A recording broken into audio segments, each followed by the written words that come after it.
যারা দাবি করতেছে তাদেরকে একটা বিশ্ববিদ্যালয় দেওয়াটা প্রয়োজন, তারা সিদ্ধান্ত নিতে পারে, কিন্তু সেটা ঢাকা কলেজের ক্যাম্পাসে না।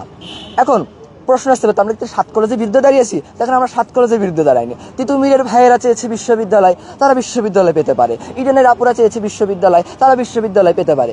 আপনার আকিব এই ঢাকা কলেজ ব্যতীত যারা যারা আছে এবং ঢাকা কলেজে অনার্সে বড় ভাইরা আছে, তারাও যে বিশ্ববিদ্যালয়ে যাচ্ছে সেখানেও আমাদের আপত্তি নাই, কিন্তু সেই মডেলটা আমাদের জন্য কতটা ক্ষতিকর হচ্ছে বা অস্তিত্ব নিয়ে প্রশ্ন তুলছে, সেই জায়গাতে আমরা হচ্ছে যে সবাই এই কনসার্টের জায়গা থেকে আমরা আজকে সমাবেশটা বা এটা করেছি। এবং এই জায়গা থেকে আমরা যদি চাই যে আজকের এটা কেন আমরা বিক্ষোভটা করলাম, দেখেন আমাদের খসড়াটা আমরা ভালোভাবে চেষ্টা করেছিলাম, প্রকাশ করিনি। আমরা একদিন মানববন্ধন করেছি, আমরা একটা প্রেশার ক্রিয়েট করেছিলাম যার মাধ্যমে খসড়াটা প্রকাশ করতে বাধ্য হয়। ঠিক একইভাবে যে ইন্টারমিডিয়েট যে অস্তিত্ব যে আছে, ইন্টারমিডিয়েট চুপ করে থাকবে না, সেই জিনিসটা জানান দেওয়ার জন্য আজকে আমাদের এই কর্মসূচিটা।